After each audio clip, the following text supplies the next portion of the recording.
and on the other hand, to have almost no customers.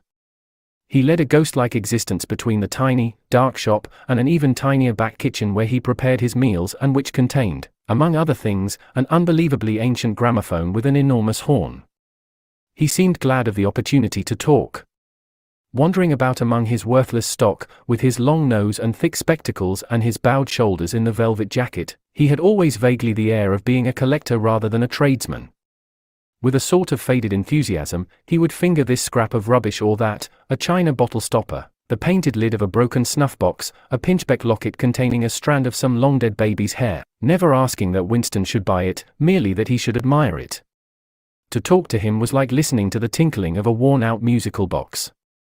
He had dragged out from the corners of his memory some more fragments of forgotten rhyme. There was one about 24 blackbirds, and another about a cow with a crumpled horn, and another about the death of poor Cock Robin.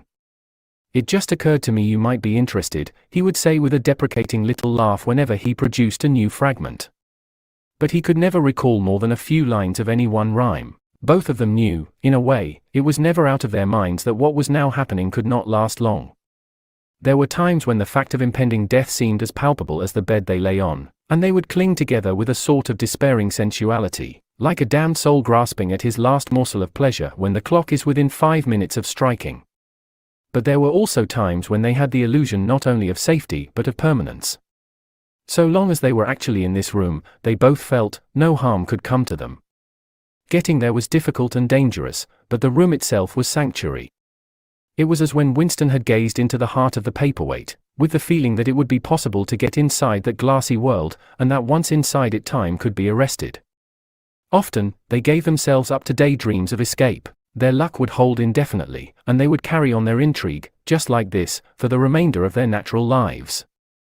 Or Catherine would die, and by subtle maneuverings Winston and Julia would succeed in getting married. Or they would commit suicide together. Or they would disappear, alter themselves out of recognition, learn to speak with proletarian accents, get jobs in a factory and live out their lives undetected in a backstreet. It was all nonsense, as they both knew. In reality there was no escape. Even the one plan that was practicable, suicide, they had no intention of carrying out.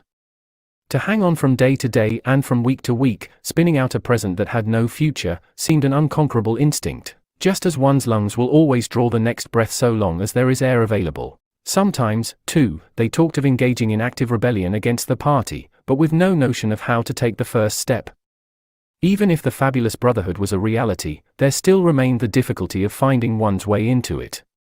He told her of the strange intimacy that existed, or seemed to exist, between himself and O'Brien, and of the impulse he sometimes felt, simply to walk into O'Brien's presence, announce that he was the enemy of the party, and demand his help. Curiously enough, this did not strike her as an impossibly rash thing to do. She was used to judging people by their faces, and it seemed natural to her that Winston should believe O'Brien to be trustworthy on the strength of a single flash of the eyes. Moreover, she took it for granted that everyone, or nearly everyone, secretly hated the party and would break the rules if he thought it safe to do so. But she refused to believe that widespread, organized opposition existed or could exist. The tales about Goldstein and his underground army, she said, were simply a lot of rubbish which the party had invented for its own purposes and which you had to pretend to believe in. Times beyond number, at party rallies and spontaneous demonstrations, she had shouted at the top of her voice for the execution of people whose names she had never heard and in whose supposed crimes she had not the faintest belief. When public trials were happening, she had taken her place in the detachments from the Youth League who surrounded the courts from morning to night, chanting at intervals, "Death to the traitors!" During the 2 minutes hate she always excelled all others in shouting insults at Goldstein. Yet she had only the dimmest idea of who Goldstein was and what doctrines he was supposed to represent. She had grown up since the Revolution and was too young to remember the ideological battles of the 50s and 60s. Such a thing as an independent political movement was outside her imagination, and in any case the party was invincible. It would always exist, and it would always be the same. You could only rebel against it by secret disobedience or, at most, by isolated acts of violence such as killing somebody or blowing something up. In some ways she was far more acute than Winston, and far less susceptible to party propaganda. Once when he happened in some connection to mention the war against Eurasia, She startled him by saying casually that in her opinion the war was not happening. The rocket bombs which fell daily on London were probably fired by the government of Oceania itself, just to keep people frightened. This was an idea that had literally never occurred to him. She also stirred a sort of envy in him by telling him that during the 2 minutes hate her great difficulty was to avoid bursting out laughing, but she only questioned the teachings of the party when they in some way touched upon her own life. Often, she was ready to accept the official mythology, simply because the difference between truth and falsehood did not seem important to her.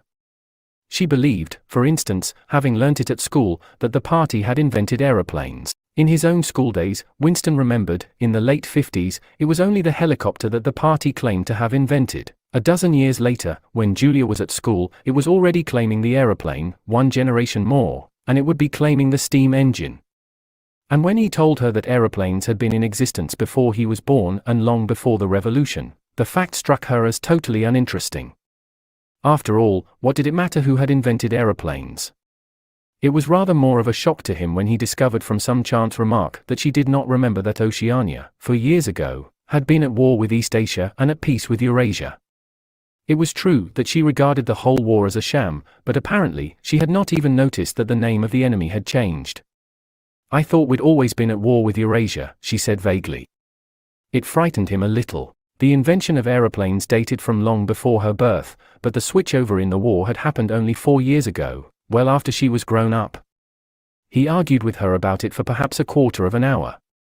In the end he succeeded in forcing her memory back until she did dimly recall that at one time East Asia, and not Eurasia, had been the enemy. But the issue still struck her as unimportant. "Who cares?" she said impatiently.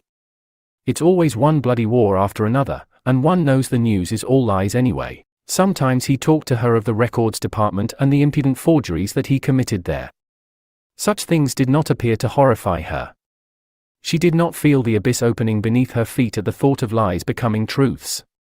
He told her the story of Jones, Aronson, and Rutherford and the momentous slip of paper which he had once held between his fingers.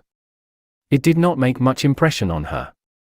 At first, indeed, she failed to grasp the point of the story. "Were they friends of yours?" she said. "No, I never knew them. They were inner party members. Besides, they were far older men than I was. They belonged to the old days, before the revolution. I barely knew them by sight. Then what was there to worry about? People are being killed off all the time, aren't they?" He tried to make her understand. This was an exceptional case. It wasn't just a question of somebody being killed. "Do you realize that the past, starting from yesterday, has been actually abolished? If it survives anywhere, it's in a few solid objects with no words attached to them, like that lump of glass there. Already we know almost literally nothing about the revolution and the years before the revolution. Every record has been destroyed or falsified, every book has been rewritten, every picture has been repainted, every statue and street and building has been renamed, every date has been altered. And that process is continuing day by day and minute by minute. History has stopped. Nothing exists except an endless present in which the party is always right. I know, of course, that the past is falsified, but it would never be possible for me to prove it, even when I did the falsification myself. After the thing is done, no evidence ever remains. The only evidence is inside my own mind, and I don't know with any certainty that any other human being shares my memories. Just in that one instance, in my whole life, I did possess actual concrete evidence after the event, years after it. And what good was that? It was no good, because I threw it away a few minutes later. But if the same thing happened today, I should keep it." "Well, I wouldn't," said Julia. "I'm quite ready to take risks, but only for something worthwhile, not for bits of old newspaper." "What could you have done with it even if you had kept it?"